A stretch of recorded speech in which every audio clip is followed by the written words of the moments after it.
दोस्तों वीडियो बहुत इंपॉर्टेंट है। इस वीडियो को पूरा देखें क्योंकि इस वाली वीडियो में हमने आपको जो बताया है वो शायद आपने अब तक आपने किसी ने ना तो इसका उत्तर दिया होगा और ना ही कभी आपने सोचा होगा।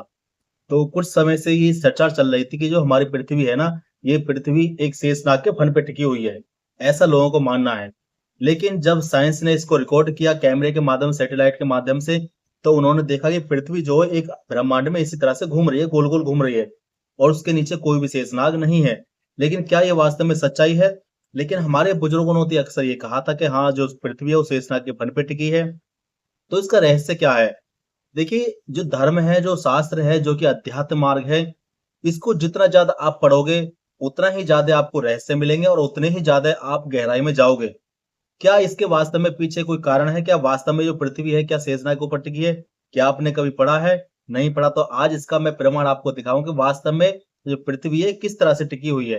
देखिए, आप जब भी सवाल करते हो, जब आपने अपने ग्रंथों को नहीं पढ़ते।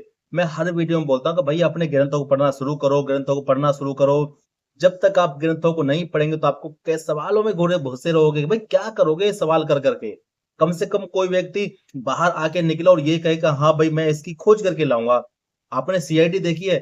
सीआईडी में एक छोटा-सा सुराग मिलने पर ही पूरी की पूरी मूवी तैयार कर देते हैं।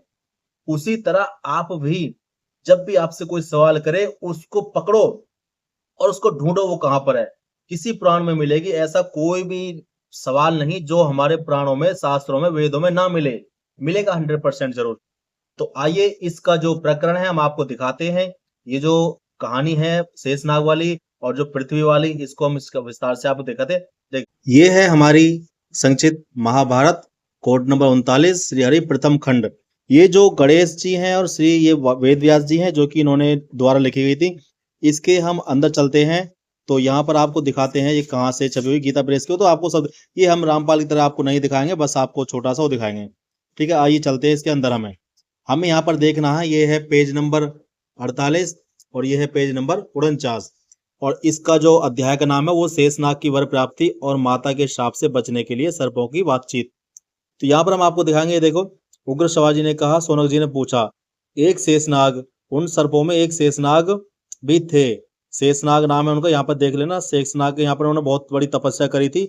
जब उनको पता चला, यहाँ पर आप पढ़ लेना, मैं यहाँ पे खाली आपको पूरी स्क्रीन दिखा रहा हूँ, लेकिन मैं आपको विस्तार से दिखा रहा हूँ यहाँ पर। आइए, जब यहाँ पर उन्होंने तपस्या की थी तो यहाँ पर ब्रह्मा जी प्रकट हुए।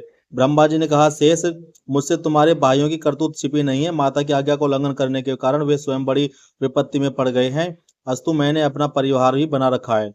अब तुम उनकी चिंता छोड़कर अपने लिए जो चाहो वर मांग लो। जब ब्रह्मा जी प्रकट हुए थे शेषनाग जी के पास तो उन्होंने ऐसा कहा, तो वे कहा, मैं तुम पर प्रसन्न हूँ क्योंकि सौभाग्यवश तुम्हारी बुद्धि धर्म में अटल है। तुम्हारी बुद्धि सर्वदा ऐसी ही बनी रहे। शेष जी ने कहा, पितामह, मैं यही वर चाहता हूं कि मेरी बुद्धि धर्म, तपस्या और शांति में संलग्न रहे। ब्रह्मा जी ने कहा, शेष, मैं तुम्हारे इंद्रियों और मन के संयम से बहुत प्रसन्न हूँ। मेरी आज्ञा से तुम प्रजा के हित के लिए एक काम करो।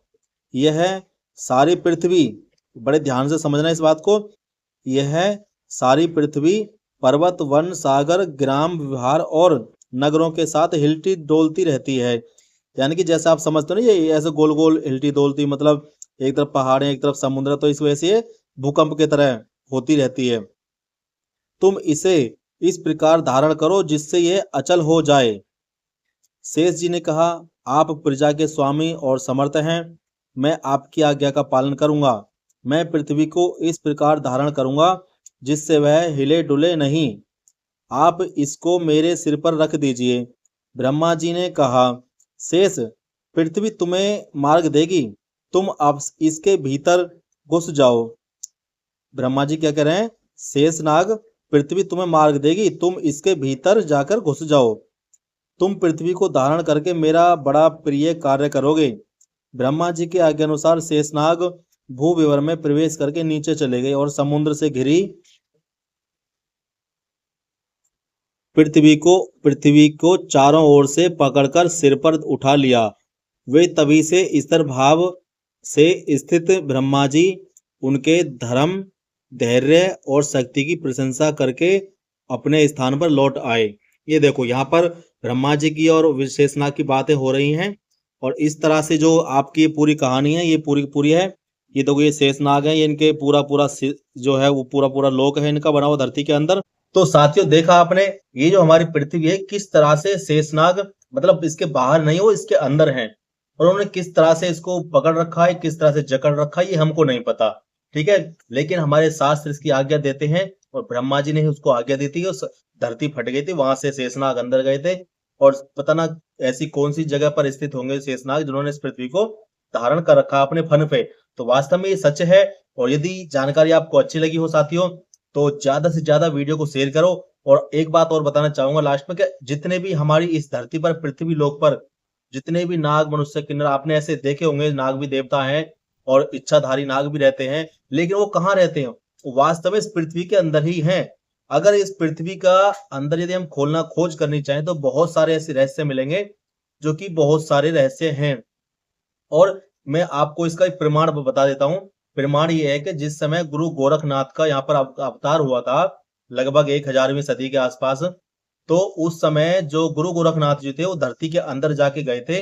और जो यहाँ पर जो शेषनाग रहते हैं ना, वहां पर जो शेषनाग नागों का लोक है, वहां से एक वो पता ना क्या गूगल लेकर आए थे, मणि थी या गूगल थी मुझे नहीं पता, ऐसा उसमें लिखा है। तो वहां से वो उसको लेकर आए थे फल के रूप में। और जो माता बाछल थी, काछल माता थी, जो कि जहारवीर चौहान की माता थी, उनको वो लाके रूप में प्रसाद के रूप में दिया था। और उन्हीं गूगल से जो है उनके माता बाछल के जो पुत्र हुआ था वही श्री जहारवीर चौहान हुए थे। यही से उसका जो कथा का प्रचलन है, ये प्रस्ताव आपको मिलती है। और जब वो जहारवीर चौहान ने इस धरती पर राज्य किया, बहुत सारे राजाओं को हराया, बहुत सारे यहाँ पर युद्ध भी किए, युद्ध भी जीते उन्होंने। और वैसे माता जो काली माता है, उन्होंने भी उनके साथ मिलकर युद्ध किया, मतलब उनकी अपनी तरफ से, और दूसरे मतलब विपक्ष वालों से युद्ध किया। तो यहाँ पर इस तरह की जो कहानी है वो यहाँ पर भी प्रस्तुत साबित हो जाती है। और एक बात और आपको कहना चाहूँ, जिस समय उनका जो कि कार्यकाल का जहारवीर चौहान का समय पूरा हो चुका था, तो ऐसा माना जाता है कि जहां पर आज गोरख टीला है, आप जाते हो राजस्थान में, गोरख टीला है वहां पर, तो वहां पर जो जहारवीर चौहान थे वो वहां से धरती फटी और वहां से वो अंदर उसके अंदर ही समाहित हो गए, जहां पर आज उनकी समाधि है। यदि मैं झूठ बोलता हूं तो आप हमारे शास्त्रों में जाकर पढ़ सकते हैं और इंटरनेट पर सर्च कर सकते हैं कि आखिर वास्तव में कहानी क्या थी। अगर जानकारी लगी हो तो दोस्तों वीडियो को शेयर कर दो और चैनल को सब्सक्राइब कर लो। जय श्री राम, हर हर महादेव।